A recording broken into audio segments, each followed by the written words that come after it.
Assalamualaikum warahmatullahi wabarakatuh. Alhamdulilladzi an'amana bi ni'matil iman wal islam.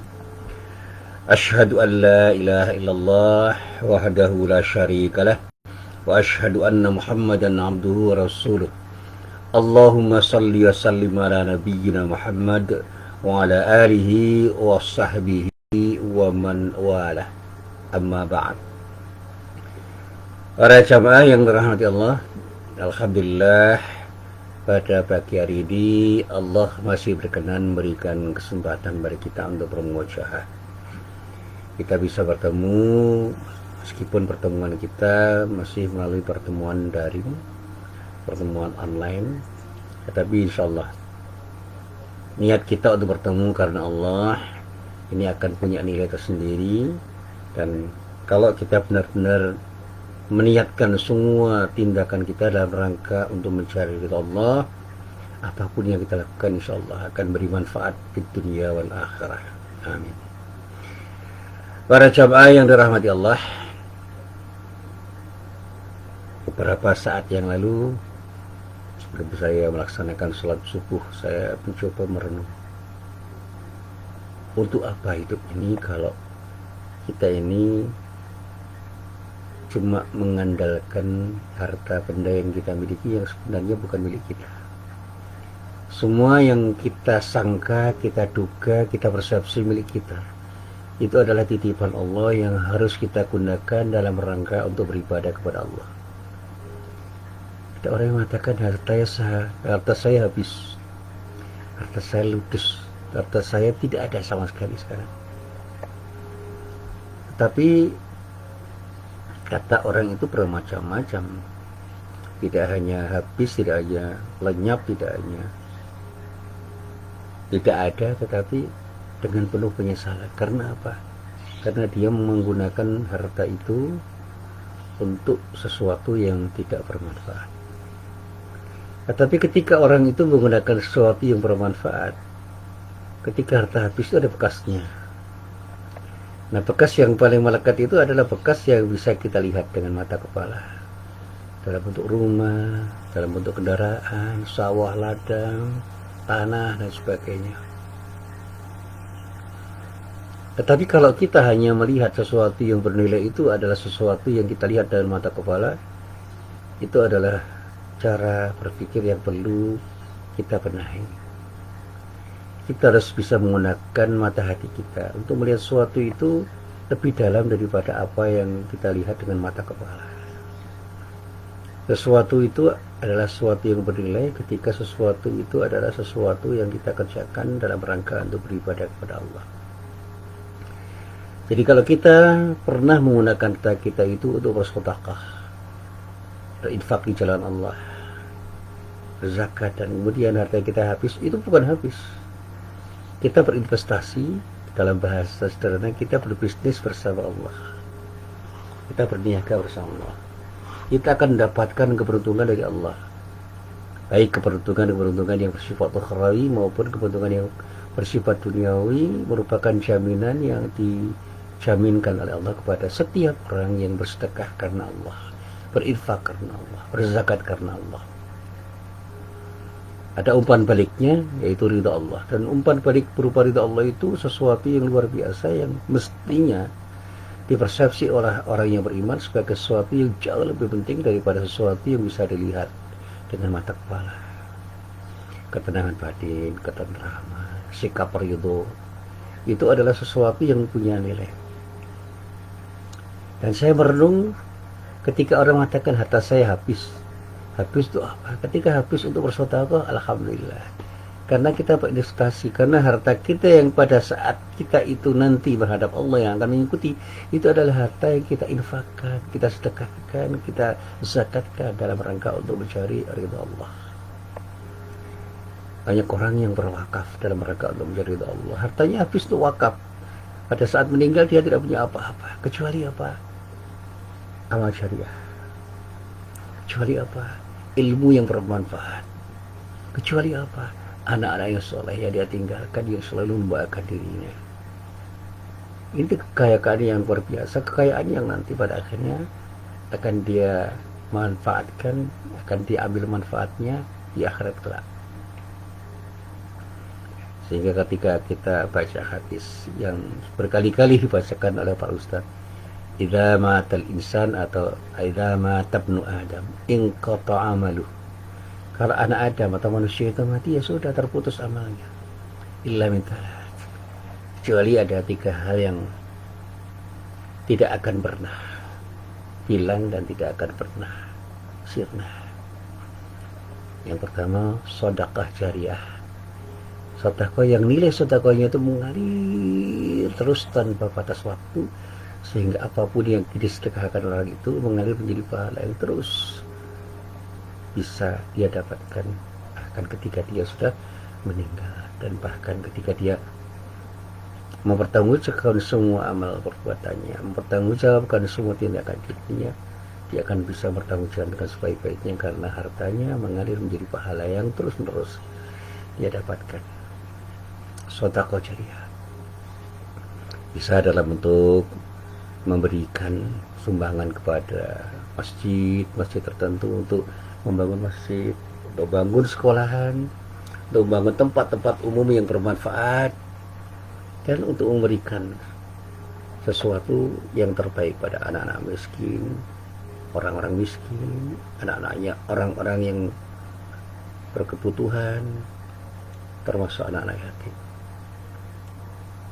Mereka yang menggunakan harta kita itu bukan berarti menggunakan harta kita untuk dihabiskan, tetapi mengembalikan harta kita itu kepada Allah, dan pada saatnya akan punya nilai di sisi Allah untuk diri kita.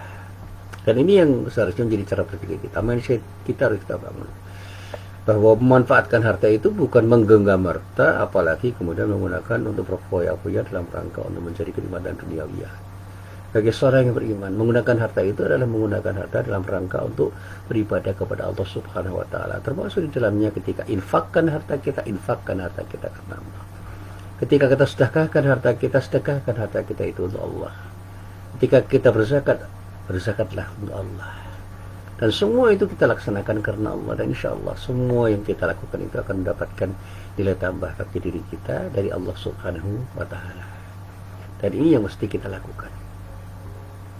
Dan hasil perenungan saya juga melihat bahwa sekarang ini banyak orang yang menghabiskan uangnya untuk membeli gadget, mobil, laptop, membeli HP, untuk apa? Kesenangan duniawi ya. Dan sekarang Masya Allah, korban HP, korban gadget, korban laptop itu banyak sekali. Karena apa? Mereka menggunakannya tidak untuk beribadah kepada Allah, tapi justru membiarkan dirinya untuk memuaskan nafsunya dengan apa yang dia miliki itu, yang sungguhnya apa yang dia lakukan itu sangat merugikan dirinya. Di dunia mereka merasa beruntung mungkin karena senang, tapi di akhirat saja rugi. Padahal kalau kita pikirkan dengan dalam-dalam, di dunia pun dia merugi. Karena apa? Dia tidak sedang berinvestasi, dia tidak sedang menggunakan sesuatu demi kemanfaatan dirinya dalam rangka untuk beribadah kepada Allah. Karena di dunia dia gagal untuk menjadi orang yang beriman dan beramal soleh, sehingga ketakwanya tidak terbangun meskipun dia punya fasilitas yang luar biasa. Saya pernah merenung dan menangis ketika saya punya laptop dulu. Saya bisa menulis dengan beberapa tulisan. Saya hampir setiap minggu itu menulis di beberapa surat kabar, di beberapa majalah, dan bahkan saya unggah di blog saya, dan kemudian melahirkan tulisan-tulisan yang bermakna. Tapi pernah suatu saat saya itu menggunakan laptop saya untuk mencari sesuatu yang tidak produktif. Karena apa? Saya merasa senang dengan proses pencarian itu. Saya searching dengan sangat masif, dan kemudian senang. Kemudian tersentak saya. Apa ini yang harus saya lakukan? Ini hawa nafsu. Saya tengah dipandu, tengah digerakkan oleh hawa nafsu saya. Jadi langkah-langkah saya itu tergerak hanya karena dorongan hawa nafsu saya. Astagfirullahaladzim. Berkali-kali beristighfar saya, dan saya menangis, kenapa saya harus begini? Tiba-tiba saya tersentak, kenapa saya harus tidak segera berubah? Dan saya harus bertaubat dengan taubatan nasuha. Saya tutup semua kegiatan saya itu dan kemudian saya kembali menjadikan laptop saya itu untuk sesuatu yang lebih produktif. Saya akses sesuatu yang bermanfaat untuk mengisi jiwa saya, mengasih hati saya, mengisi pikiran saya, dan menenangkan diri saya, kemudian mencari hikmah di balik sesuatu yang saya dapatkan itu. Dan kemudian ternyata banyak gagasan yang muncul dari diri saya, termasuk saya punya kematangan intelektual dan spiritual yang lebih tinggi daripada ketika saya menggunakan laptop dengan dorongan hawa nafsu saya. Dan ini saya katakan dengan kata saya bukan untuk apa-apa. Naudzubillah min dzalik, mudah-mudahan saya tidak terjebak pada sikap riya dan sum'ah. Naudzubillah min dzalik, jangan sampai saya sombong dengan apa yang saya lakukan. Naudzubillah min dzalik. Saya berlindung pada Allah, mudah-mudahan Allah selalu menggerakkan diri saya untuk berbuat sesuatu dalam rangka untuk mencari ridhonya. Orang bisa salah paham terhadap apa yang saya katakan, iyalah. Orang bisa salah paham terhadap apa yang saya lakukan, iyalah. Saya tidak akan memaksa orang lain untuk paham terhadap apa yang saya lakukan. Iyalah, mereka mengalir menjadi orang yang mau memahami atau tidak, karena mereka bebas untuk memahami dan tidak mau memahami. Dan bahkan kalaupun mereka salah paham, saya tidak kecewa, karena saya kembali ingin berbuat sesuatu dengan satu niat, untuk mencari ridho Allah semata-mata. Termasuk ketika saya mengaji seperti ini yang selalu saya katakan, jangan sampai saya mengaji karena ingin mendapatkan pujian atau apresiasi dari siapapun. Saya mengaji, ingin mengaji dan ingin mendapatkan ridha Allah. Dan ketika saya ingin mendapatkan ridha Allah itu diapresiasi atau tidak oleh orang, terserah, saya tidak peduli, la ubali. Nah, para jamaah yang dirahmati Allah, sekali lagi mari kita mencoba untuk menelaah sesuatu yang kita lakukan agar sesuatu yang kita lakukan itu benar-benar bermakna. Ada satu ilustrasi yang sangat sederhana. Saya membaca sebuah hadis yang diriwayatkan oleh beberapa orang, termasuk Imam Bukhari dan Imam Muslim, dari sahabat Anas bin Malik radhiyallahu anhu. Diriwayatkan dari Anas bin Malik, itu ada seorang laki-laki dari golongan Ansar yang sangat kaya bernama Abu Talha. Abu Talha ini memiliki sebidang kebun yang disebut di dalam hadis itu adalah Bayruha. Jadi Anas itu mengatakan bahwa ada seorang yang bernama Abu Talha yang punya kebun di Madinah. Dan dikatakan di dalam syarahnya itu kebunnya adalah kebun kurma. Dan Abu Talha ini adalah bagian dari kaum Ansar. Dan dia punya kebun yang sangat dicintainya, yang disebut dalam hadis itu dengan sebutan Bayruha. Dan kebun itu dikatakan berhadapan-hadapan dengan masjid. Dan Rasulullah pernah satu saat masuk ke kebun itu dan minum air yang jernih dan menyegarkan. Nah, ketika turun ayat Al-Quran yang menyatakan lan tanalul birra hatta tunfiqu mimma tuhibbun, Abu Talha pun kemudian berdiri. Dan Rasulullah menyatakan dengan firman Allah itu, dengan firman itu, lan tanalul birra hatta tunfiqu mimma tuhibbun. Dan Rasulullah mengatakan, wa inna ahabba amwali ilayya Bayruha. Dan pada saat itu Abu Talha dengar sendiri Rasulullah mengatakan, kebun yang paling saya cintai itu adalah Bayruha. Dan disitulah kemudian terjadi dialog dengan Rasulullah Sallallahu Alaihi Wasallam. Karena pada saat itu Abu Talha memang mencintai kebun itu. Di dalam kebun itu dikatakan ada sumur angin segar yang seringkali Rasulullah itu masuk dan minum dengan air itu. Nah, tapi ketika Rasulullah menyatakan ada firman Allah yang turun, lan tanalul birra hatta tunfiqu mimma tuhibbun, kamu tidak akan pernah mendapatkan kebajikan sebelum kamu memberikan harta yang kamu cintai kepada orang lain. Di dalam surah Al-Imran ayat 92. Kemudian Abu Talha mendatangi Rasulullah seraya berkata, ya Rasulullah, dengarkan, harta yang paling saya cintai adalah Bayruha. Sekarang saya serahkan kepada baginda sebagai sedekah saya. terserah Baginda mau mengapakan, mau diapakan harta ini. Ini adalah sedekah yang saya berikan karena Allah. Sekali lagi Rasulullah menyebut-nyebut ini, dan menyebut-nyebut artinya mengingat-ingat apa yang dikatakan oleh Abu Talha ini, dan betul-betul Rasulullah mencermati ketika Abu Talha kemudian mengatakan, saya hanya berharap kebajikan dan simpanan pahala dari Allah Subhanahu wa Ta'ala.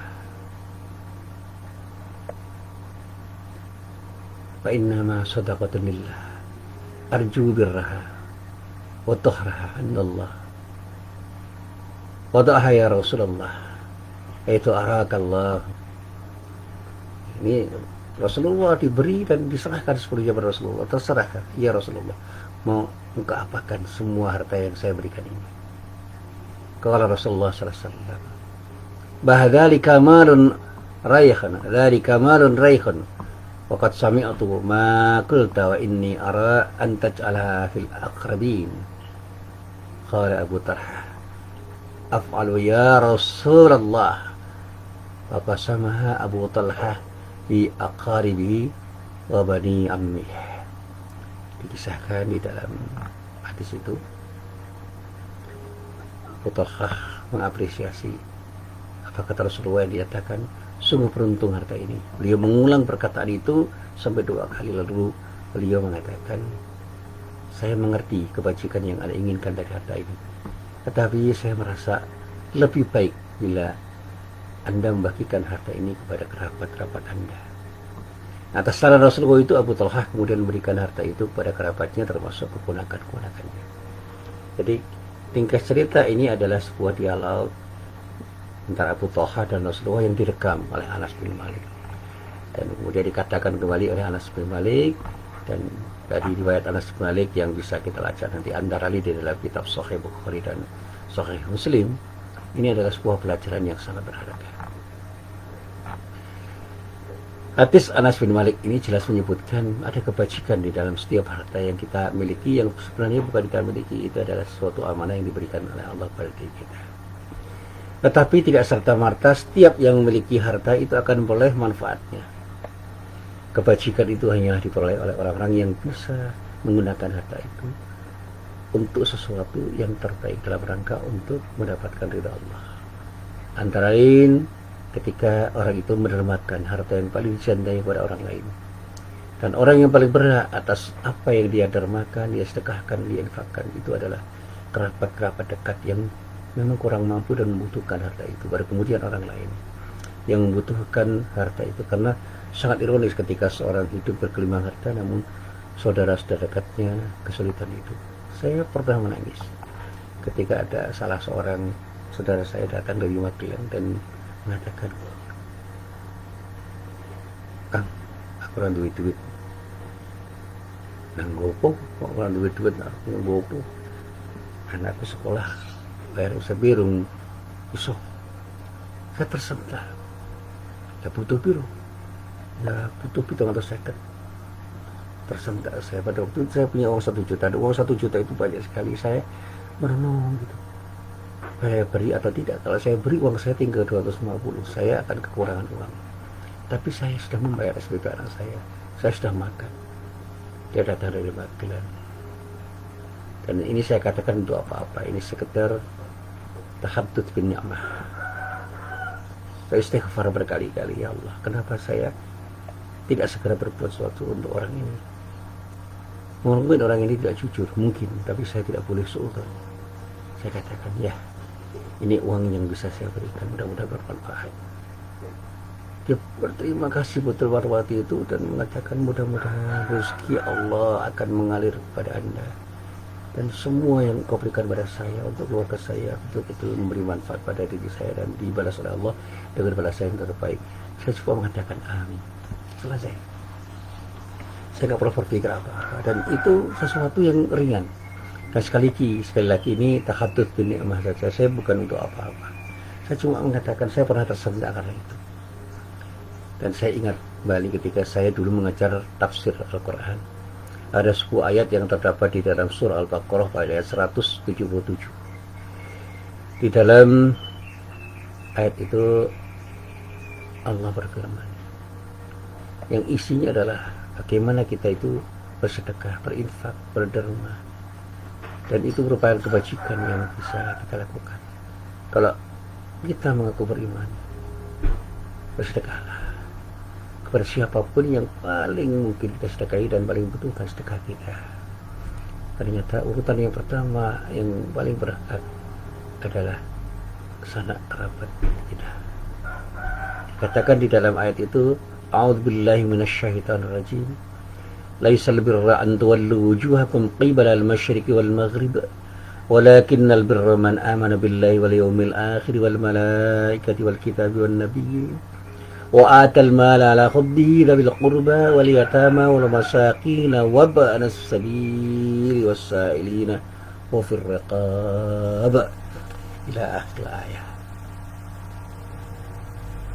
Kebajikan itu adalah beriman kepada Allah, hari kiamat, malaikat-malaikat, kitab-kitab, nabi-nabi, dan mendermakan harta yang dicintai kepada kerabat, anak yatim, orang-orang miskin, musafir, minta-minta, dan merdekakan hamba saya.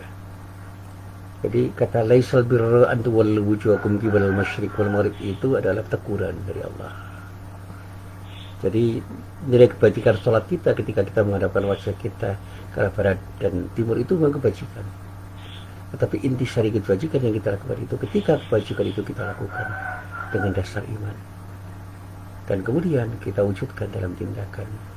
Dan di antara yang disebut di dalam Al-Quran adalah wa'atal mala ala hubbihi, memberikan harta yang kita cintai itu, yang sedang kita cintai, kita kandungi, melekat di dalam hati kita untuk kita sedekahkan kepada sanak kerabat kita, anak-anak yatim, orang-orang miskin, para musafir, dan orang yang betul meminta-minta kepada kita. Dan juga dalam rangka membesarkan budak atau hamba saya yang pada waktu itu menjadi sesuatu yang sangat penting untuk dilakukan oleh para sahabat. Nah, para jamaah yang dirahmati Allah, tidak hanya itu yang bisa saya sampaikan, bahwa kita ini punya harta, tetapi harta itu bukan milik kita, itu amanah dari Allah.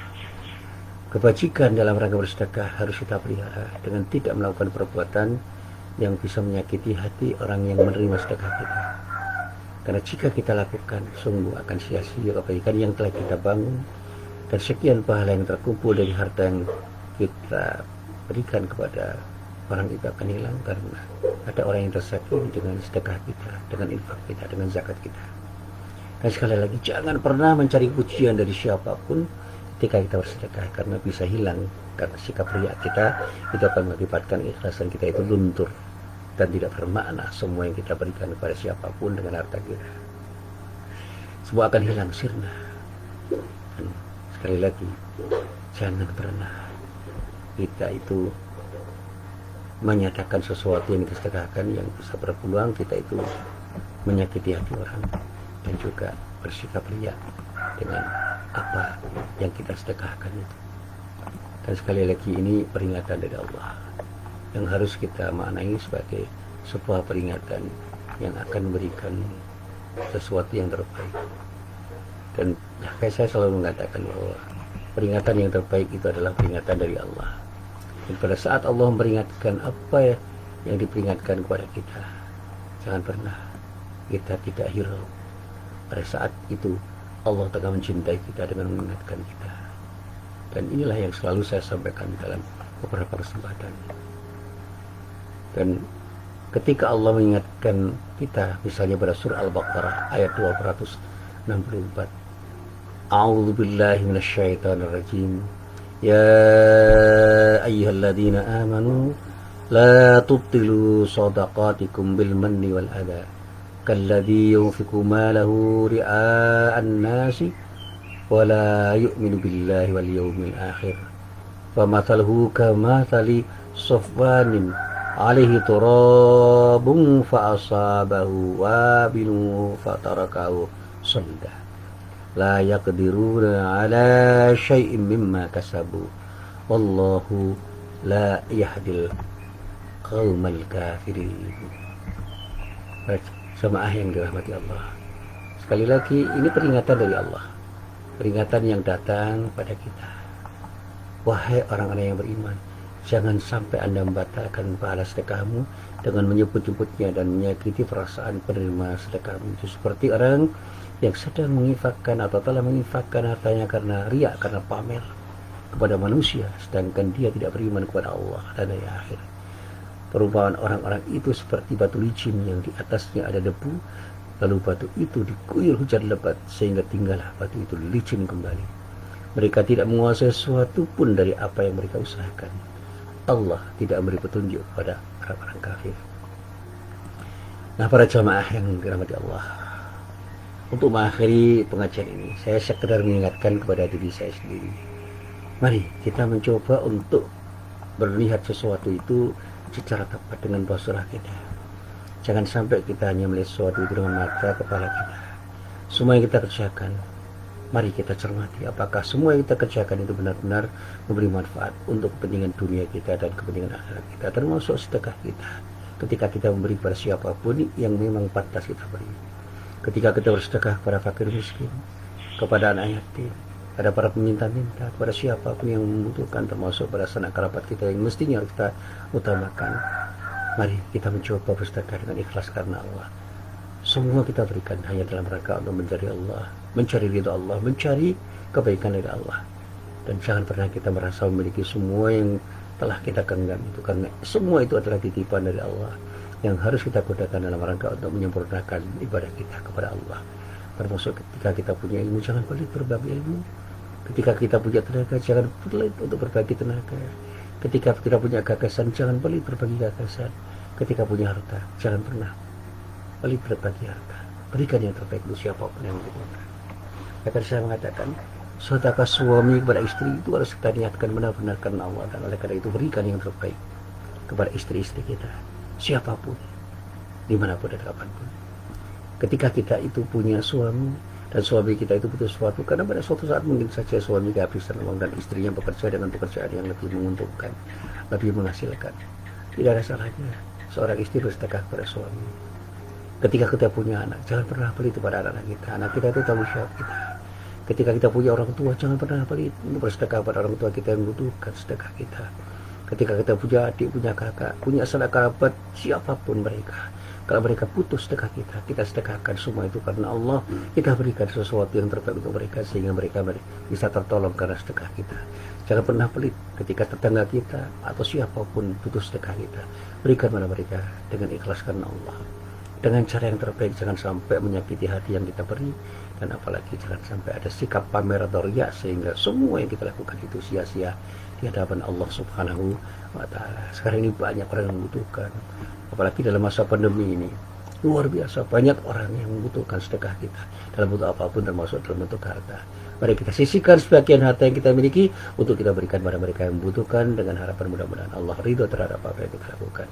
Dan ridho Allah itu segala-galanya, lebih bernilai daripada semua yang kita miliki, yang sebenarnya bukan kita miliki tapi merupakan titipan Allah yang diberikan oleh Allah kepada kita, kepada semua orang yang diberi. Dan pada saatnya kita harus mampu untuk mengembalikan semua pemberian Allah dalam rangka untuk beribadah kepada Allah. Dan ini cara pengembalian yang terbaik. Insya Allah dengan cara berpikir seperti itu kita akan damai, nyaman, hidup tenang dan tenteram, karena kita merasa dekat kepada Allah, merasa diawasi Allah, dan selalu terus akan ditolong oleh Allah dengan pertolongan-pertolongan yang bahkan tidak pernah kita duga. Dan ini yang selalu saya sampaikan dalam setiap pengajian saya ketika saya membacakan surat At-Talaq mulai ayat 2 sampai ayat 3. Wa may yattaqillaha yaj'al lahu makhraja wa yarzuqhu min haitsu la yahtasib. Siapapun orang yang bertakwa selalu diberi jalan keluar oleh Allah. Akan selalu ada jalan keluar karena Allah memberi jalan keluar pada setiap kesulitan yang kita miliki, dan akan memberi rezeki kepada kita bahkan dari jalan yang tidak pernah sama sekali kita itu kan, yang pernah kita alami dan kita tidak pernah bertemu. Dan pengalaman hidup saya mengatakan begitu. Saya selalu merasa mendapatkan solusi dari Allah dalam setiap persoalan yang saya hadapi, dan saya merasa mendapatkan rezeki yang luar biasa yang tidak pernah saya hitung, karena Allah memberikan sesuatu yang sama sekali tidak pernah saya perhitungkan. Dan itulah rezeki Allah yang harus saya syukuri, dan mudah-mudahan Allah selalu membimbing saya untuk mau berbagi pada siapapun, dimanapun dan apapun, termasuk berbagi harta, berbagi tenaga, berbagi gagasan, dan berbagi ilmu, termasuk berbagi ilmu pada pagi hari ini. Mudah-mudahan apa yang kita lakukan benar-benar mendapatkan ridha Allah, dan mudah-mudahan apa yang kita lakukan benar-benar memberikan sesuatu yang disebut nilai tambah berkah bagi kita semua, sehingga kita bisa hidup nyaman, damai, tenteram, dan menyenangkan. Karena apa? Kedamaian, ketenteraman itu jauh lebih bernilai daripada apapun yang kita miliki. Inilah yang bisa saya sampaikan. Mari kita berbagi pada siapapun dengan satu niat, hanya ingin mendapatkan ridha Allah semata-mata. Wassalamualaikum warahmatullahi wabarakatuh.